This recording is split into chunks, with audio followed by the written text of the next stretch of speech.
604, 66. 47. 52. 28.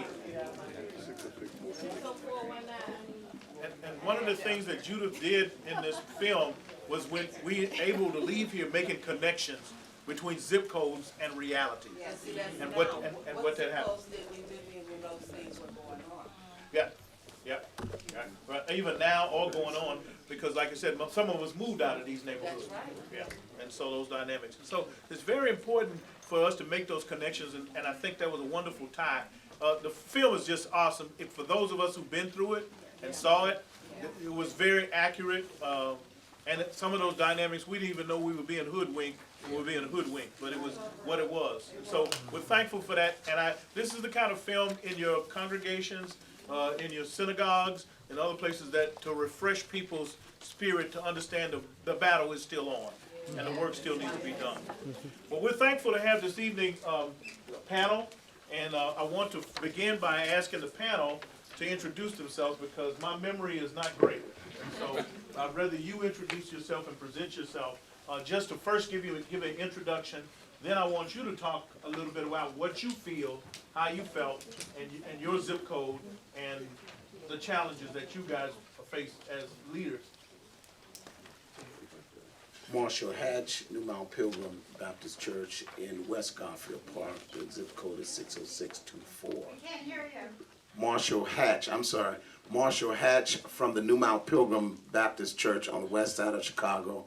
The zip code is 60624. And it was jarring. Go ahead. Next. Good. We're going to keep it moving. We're going to keep the energy up.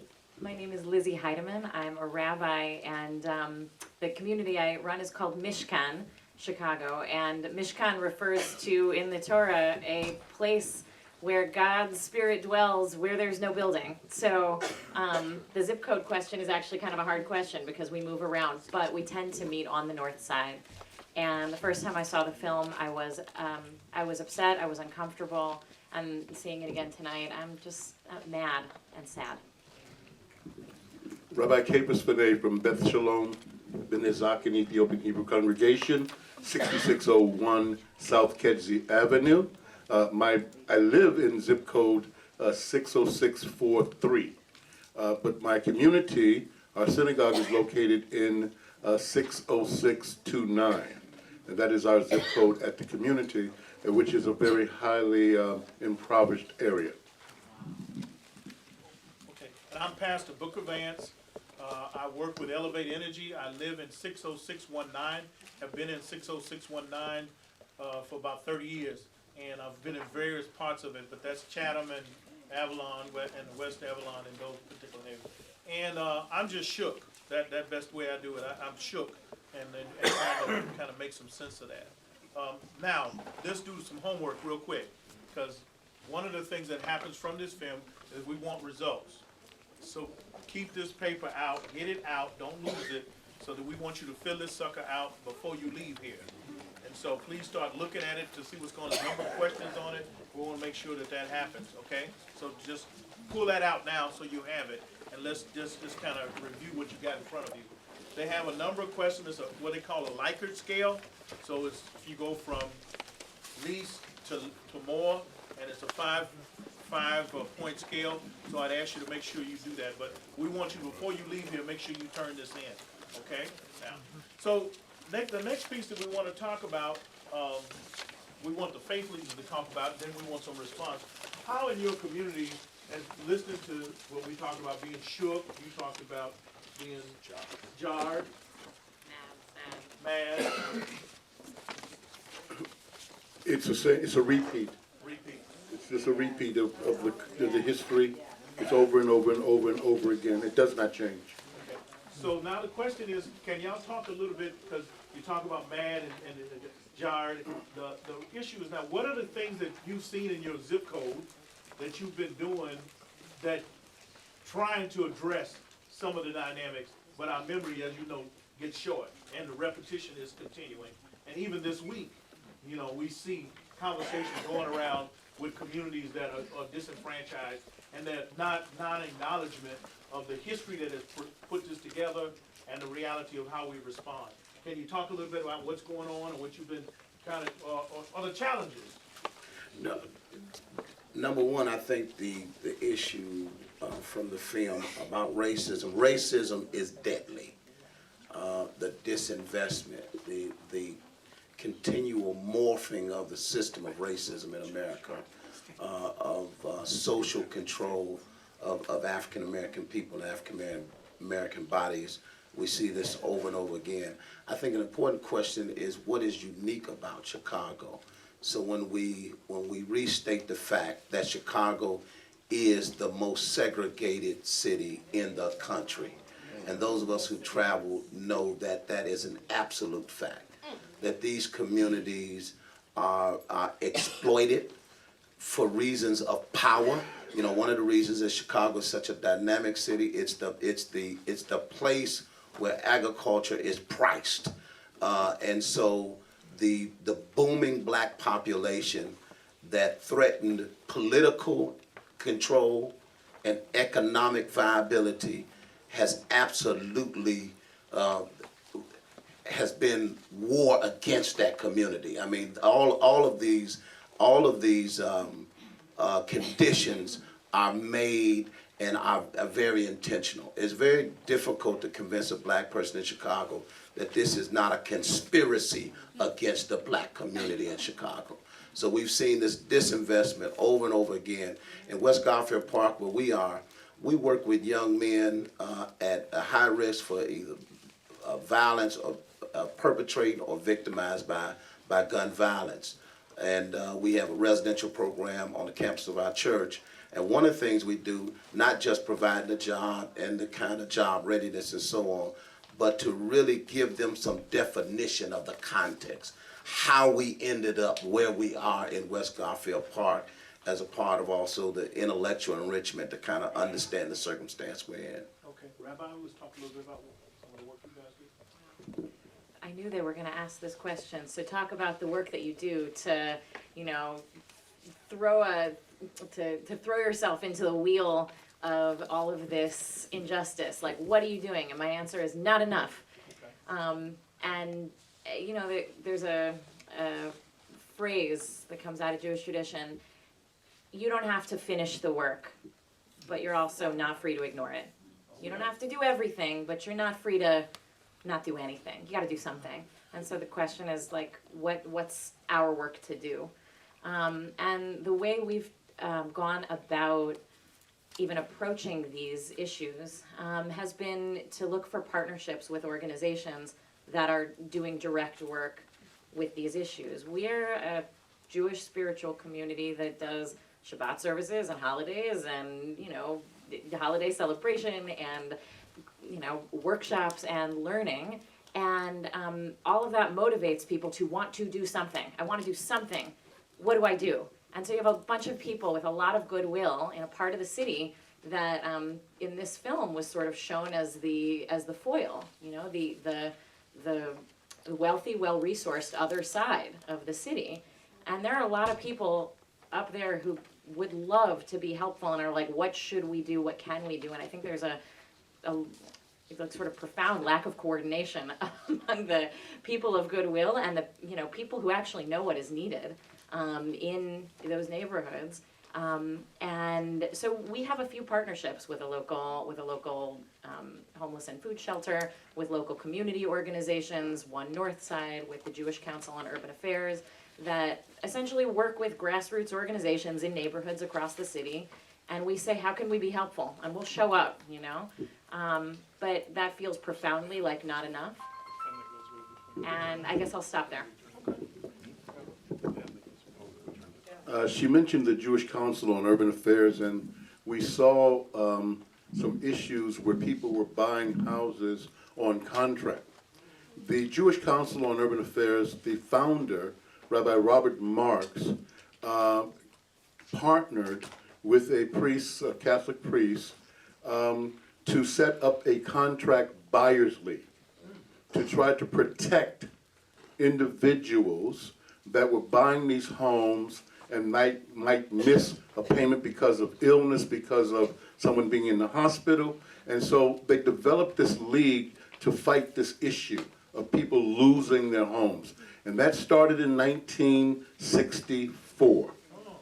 1964. So the Jewish Council on Urban Affairs has been battling these types of issues of poverty, racism, and anti-Semitism in the city of Chicago since 1964.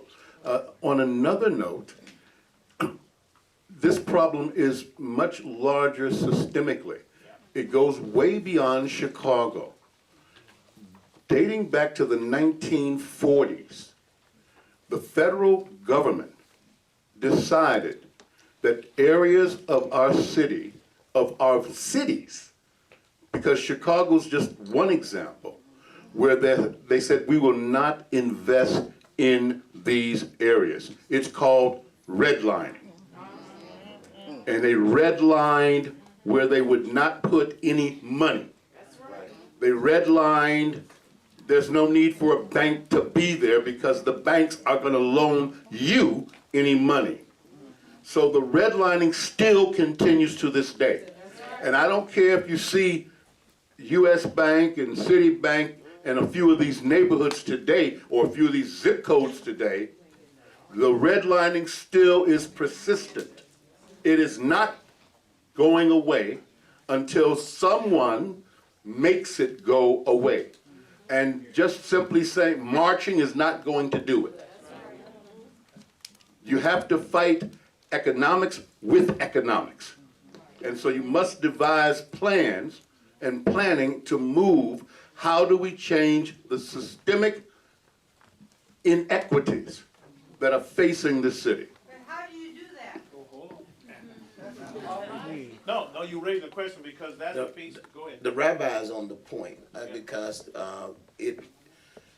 the lack of access to capital is very intentional, number one, and it's very effective for exploiting our community. And as you mentioned, you got these major banks. It's worse than it was in 2008. The concentration of economic power in the large banks. I mean, it's really set up for the next collapse. But over on the west side, we had a banker who was a phenomenal banker, lost his banks in the crash of 2008, named Mike Kelly. And he built a brand of Park National Bank, a tremendous philanthropist. And some of us actually experienced what it felt like to know the owner of a bank. He owned the largest private bank in America. And the kind of subjectivity that goes along with banking. I mean, when you know that when you have that kind of access to capital that you're not going to have with U.S. Bank and Chase and so forth, the quality of our life changed when we no longer could walk in the president of the bank's office. I mean, so the major public policy challenge of breaking up these banks and going back to a democratized capital. We do have to talk about the kind of politics that we voted for. So while we talk about what can we do, we have to deal with the reality that we have voted and allowed the kind of politics that allow these kind of policies to go forward. You know, here in Chicago, we closed 50 schools under the last administration. I pastored in West Garfield Park. 5 of the 50 schools were in our community. I mean, it was a tremendous gut punch to a reeling community that was already reeling. Who wants to live next door to a boarded up school and what that does for the value? But we voted for these politics. So what the sister asked is, what do we do? One of the things that becomes very important in this conversation is that this is both interfaith and ecumenical, and that churches and faith communities have to work together and to use our best resources. But the piece that you raised about being in denial, this whole game that plays between the separation of church and state, it's an inappropriate dichotomy, and we need to figure out how to use our best resources to manage that. But we also have to move from being mad to begin moving to managing our resources and communities in order that we can make that difference. I mean, that's what I found over the years. You know, Brother Hatch and I are interested in kindred because we've been in situations, and I know the game that plays between the west side and the south side, and you know, and I came from Houston, Texas, so I didn't know the difference between the west side and the south side. I just knew we was all in trouble. And so that's the game, you know, and it's important for faith communities to stand up. So like even right now, the conversations that are going on in Capitol and going on with our president, you know, like you said, we have to learn how to speak up. We've been nice, we've been polite, and we've gone along with it. And this sister said earlier, we're in denial about the dynamics. This was a wonderful piece that did the history, the redlining, it set it up. The history is there. Now the question is, how do we mobilize ourselves? And I'm saying clearly it has to be interfaith. Yes, go ahead. I also think we need to stop being afraid to leave our neighborhoods. I think, to answer your question, it's easy to say I'd love to help the people over there, but we need to also be the people over there. I'm from the Center for Health Equity at Northwestern, and we have a big team here. And I spent many years, I've always been in places that I don't look like I belong. But guess what? I'm always welcomed. I'm always grateful for the opportunities to work there. I'd much rather eat a sandwich at Miss Flowers, not this Miss Flowers, a different Miss Flowers shop, than going to get my coffee at Dunkin' Donuts a mile closer to my house. And I think we all have to stop being afraid of what we've been told is the segregation of this city and start to go visit other places and be neighbors. And I know that sounds very easy. Well, I was going to say very naive of me, but it's not. I've done it. I've done it for 17 years here in the city, and I've worked at the county. I've worked at the VA, and it's doable and it's achievable by working together instead of saying, well, because we're segregated, then we should just stay that way.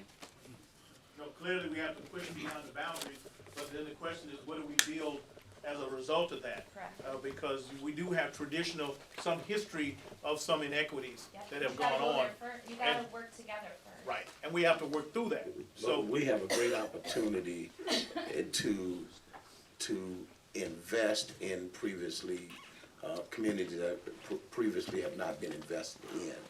I think some great opportunities with the new administration, obviously, that went into City Hall this year, off of the blood, remember, of Laquan McDonald. I mean, all of the change in Chicago is based on the fact that we witnessed collectively the murder of an orphan Yep. or ward of the state, a child that did not have a direct guardianship. And the immorality of that, I think, has stirred up the town, and I think there are theological implications. Another one of the things that we're doing, I thought I saw Miss Hightower here, I'm not sure if I do, but from Rush Medical Center, there's an organization called Westside United that is working to challenge the largest medical district in the country, or one of them, which is here in Chicago, to be a partner with the West Side community in developing and closing the age disparity gap. 16 years between West Garfield Park, where I pastor, and the Loop, 5 train stops, and 16-year life expectancy disparity. So we have to organize across all kinds of lines and bring people together and make sure that these communities are not isolated, but in this season to literally invest capital. You know, there's a brilliant idea about putting an industrial laundry facility in West Garfield Park that will serve the medical district, and that could be, you know, a massive industry of jobs and career opportunities. But that kind of creative thinking of investing in West Garfield Park, and not just with a police academy, obviously. yeah. I just had to throw that in. Yeah, not just with council, the gentrification piece. Let's talk a little bit about equity and about climate justice. Because lots of times we don't make the connection. What's going on with the weather now, what was going on with the weather then, as well as what's going on with the weather now, has some really serious implications in our neighborhoods and communities. And part of the piece that was lifted up here was the inability because communities are vulnerable, that the inability to bounce back or to respond appropriately when crisis, the climate becomes a factor. Can you talk a little bit about climate justice or how that plays out in a lot of the work that you do, or we have to educate people? Well, go ahead. No, you go. You go.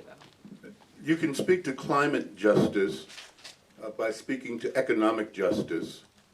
I believe that there may be one African-American owned bank left in the city. They're gone. I believe that the trades in high school education are gone. That you cannot become a carpenter, you cannot become an apprentice electrician, you cannot become, so all of these, that you can't even become a bricklayer. These things are gone. So you have to really look at it systemically and really tie it all together. Integration was a wonderful thing. Unfortunately, it all flowed out of the black community and nothing came integrated back into our community. In 1964, there were over 200 black-owned pharmacies on the south and west side of the city. Today, zero. Zero. You talk about grocery stores in the community. So integration is good. God bless it. But it's supposed to be a two-way street, not a one-way street. And so dollars have to be reinvested in our community. My humble opinion. My sister, no, my sister, go ahead. You know, when they invited me to be on this panel, I thought to myself, I just should sit up here and listen, and just listen. I don't, you know, I was insecure about what do I have to contribute to this conversation, not having seen the kind of history and been part, you know, I grew up in Hyde Park. I was 14 when the heat wave happened, and I don't remember it. I don't remember it, you know, and I watched this film and I thought, I have been, you know, what you said, denied. I was completely shielded. I grew up on the South Side, but not this South Side. And so when I think of like, what is the role of a faith community in climate justice, economic justice, it occurs to me that part of our role is to take anger and take the fuel of take the fuel of passion that can either lead one to flame out, because like, you know, I'm listening to you say it was like this 25 years ago, it was like this 50 years ago, it's still like this. So it's never gonna get better. So why try?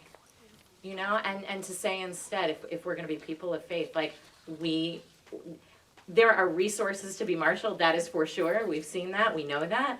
But people of faith have to also marshal the will to keep working and banging our head against walls that seem closed, and to keep trying new things, because it seems like, you know, tried that, didn't work.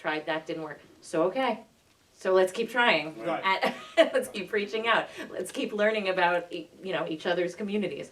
And something that occurs to me also, honestly, is like the power of relationship, and like on the first thing being like the individual human relationship and friendship built on respect and admiration that comes from like one faith leader to another, that then empowers a whole community of people who are used to showing up on a Sunday or used to showing up on a Friday night to say, like, all 200 of us who come on this Friday night, I want to see you on Sunday morning down at this church or down at the urban farm on the south side where they need hands to pick or whatever it is.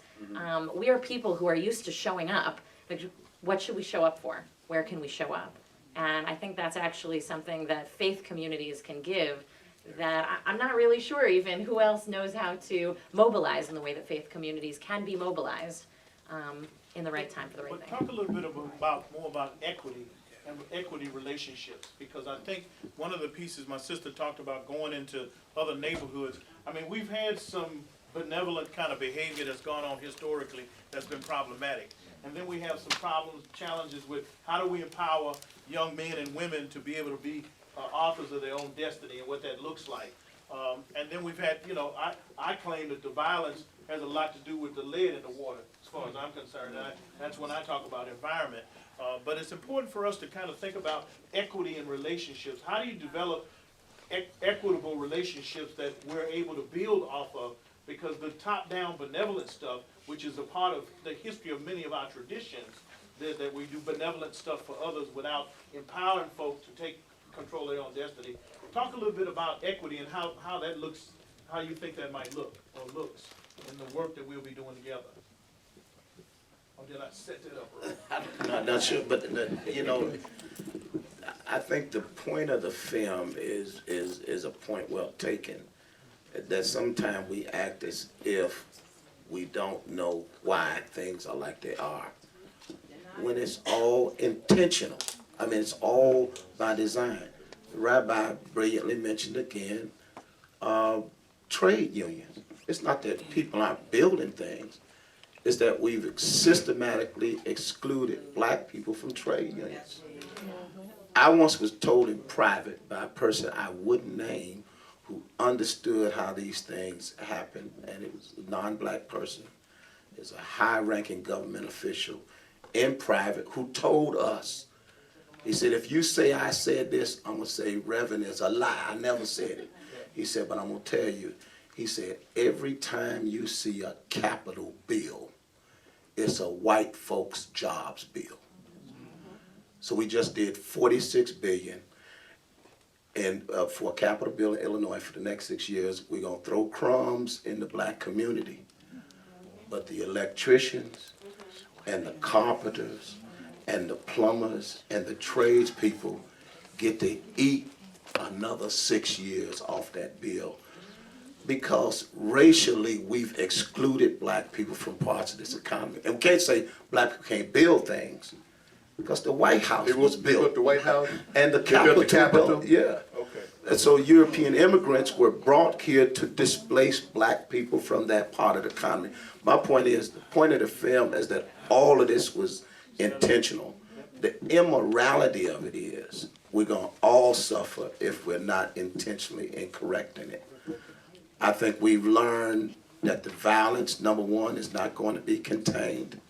I think the point of the film is that as the environment breaks down, that these inequalities in power are going to, the uneven distribution of power means that the poor are going to be left to fend for themselves, and it's going to be a even more unstable social environment if we just go into the future without an intervention of some real kind of transformation in the economy.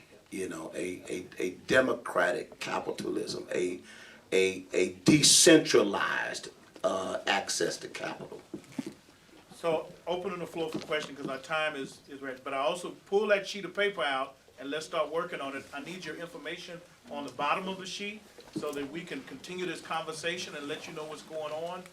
But I'm open now for questions because we had a number of things come up. Yes, sir. Yeah, Say who you are. Yeah, my name's Jim. Oh, here's a. I think what bothers me the most is when people like the power elite, like our former mayor, instead of addressing all these systemic, political, economic, racial questions, they turn it into a moral failing. Your relative died because you didn't take care of them. Right. Completely abrogating their own responsibility. And a lot of people follow that. They believe that. Well, but we also must confess that the faith communities, and sometimes I have to own that we miss it too. Instead of talking about challenging us to be more aggressive to address some of the moral things, because some of us are now silent. Stuff is getting said, stuff is being done, and we're silent as faith communities, and we've got to empower folk to understand how we address it. But you're absolutely right. So when it's flipped, it's like when, what's her name, the Conway that was on the thing, she was flipping the script with the interviewer. I'm saying when people start flipping, we must be prepared to flip it back and take a stand. Yeah. So you're absolutely right. But when Ram could do what he do, but we have to do what we need to do in order to turn this thing around. Any other questions? Please fill out that form, please, before you get out of here. Can I interrupt quickly? Yes. I'm so sorry, before other questions. But I know a couple of people have to leave, and also the Sweet Holy Spirit Church is gonna be, bus is Moving out. gonna be moving out in a few minutes. We have a very small, action that we are trying to do, which is a postcard that we have addressed to Mayor Lori Lightfoot, asking that she declare racism a public health crisis. Those postcards are on the table as you leave the theater. You fill in your zip code, you sign your name and your address. We will fill in your lifespan when we go back and look at that data. Okay. But if people don't mind doing that on the Who way knows out. where the cards are? Where are they at? They're right to the right as you leave the theater. There's a big table and people Why are don't we standing bring them there. in to get you on the way out the door? So you can make sure you're good if we can. Somebody, do we have anybody can Okay. hold it at the door? Yep. Can you do that? Thank you. Okay. Who had a question?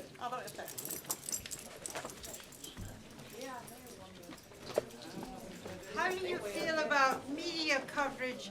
I have friends in Englewood and have been treated very wonderfully there. But the media always says how terrible and dangerous Englewood is. So part of the piece is, now with the issue of media, the truth is, we have enough folk in here that can control the media. We just have to take control of the narrative. And so even though they're saying certain things, we need to continue to pump up the positive that's going on in Englewood, positive that's going on in Roseland. We have to begin to do, whether it's blogs or whether it's other kind of, because now we can do that. I know we can. It's just that sometimes we sit back passively and then let the story be told, because the truth is, Englewood, it has a chance. Those vacant lots are not no lie. It's the way it is. But we need to do what we need to do to shape that narrative. And Growing Green is one example of that being happening. But Growing Green has had its challenges lately. And we need to understand that we need to support them. And that's why the partnerships are very critical in relationship to that. Thank you. I'm a graffiti writer. I write on vandalism. I'm right behind the woman who just asked the last question. I make vandalism, and I basically want to talk about the idea of money. I want to talk about the idea of, would you guys show up at your spaces if we stopped paying you? Of course you would, right? Ideally. So I believe in a world with no money, and I believe in all of this was a question about money. The entire film was a question about money. Well, resources are being put, yeah. Yeah, so that's it.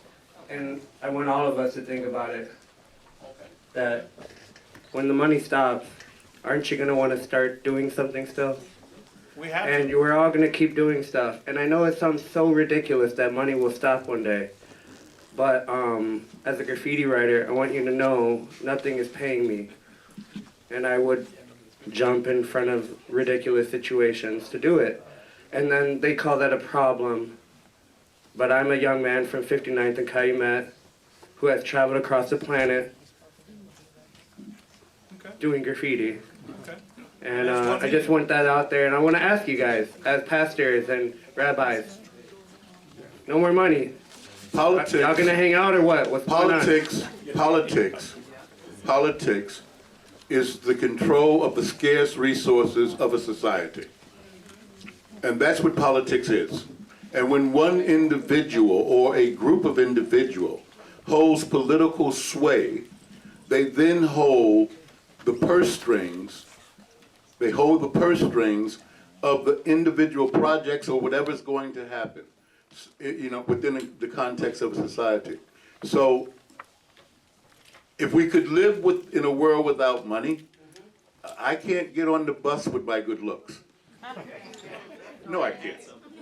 They told me no when I came down here. So politics, you know, we really have to get into the political system and into the political structure and organize our synagogues, our churches, synagogues with mosques. We cannot be afraid to go into Englewood. We must say, hey, well, I just saw a positive story that came out of Englewood, where all the kids graduated from whatever high school. so that, as opposed to simply feeding the negative. But the negative is what sells. The same piece with that is the proactive and the reactive. Right. We spend more time trying to react, and it's more expensive to react than it is for us to proact, and that's. But Yes, I want to just say, I get the point too, because we do need in this country a new moral vision, I call it. I mean, all money is man-made. Yeah. And so some of us have the difficult task of being in a place like West Garfield Park, when all of the culture, all of the denigration of the culture is teaching young men really idolatry, that money is a god to give your whole self for, to number one, I have to give them a job, and we employ now 50. I have to give them a job to get their attention, to teach them the values of just how limited, you can't sell yourself for something that has the image on it, you know. But it's a difficult task, but it can be done, and I think, you know, that's the difficult part of being a clergy, is that you really have to teach the God that is, the God, money is the rival to God, not necessarily the devil. Yes, ma'am. Can I say one thing just about your comment? Yeah. What I really appreciated about it is that it's tapping into a completely other way of envisioning a world and society, and it seems pretty clear that if we need anything, it is a radical reimagination of the world, and to not be confined to the way that it has been, because the world as it is not the world that could be or that should be, and we need people who think very, very differently to be in those conversations.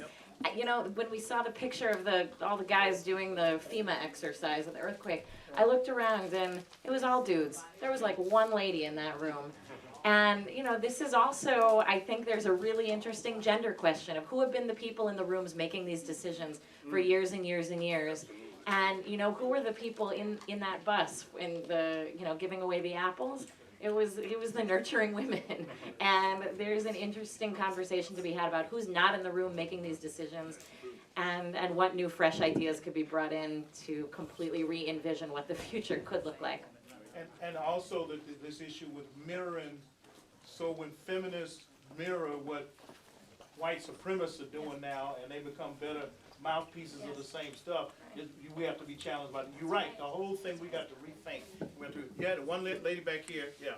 Yeah, I'm a little disappointed because I think they just walked out, but I don't mean to cause tension in such an important conversation, but I think the situation that I brought up earlier about being open to being in new environments and having, being uncomfortable sometimes, when one of the individuals here asked an important question, there was some people that were saying things like, well, what would you know about Inglewood, or have you ever been to, I heard it over here, and I think my point is, even when you ask a question and you might not look like who lives in your community, or maybe they don't understand. I don't understand what it's like to live in Austin.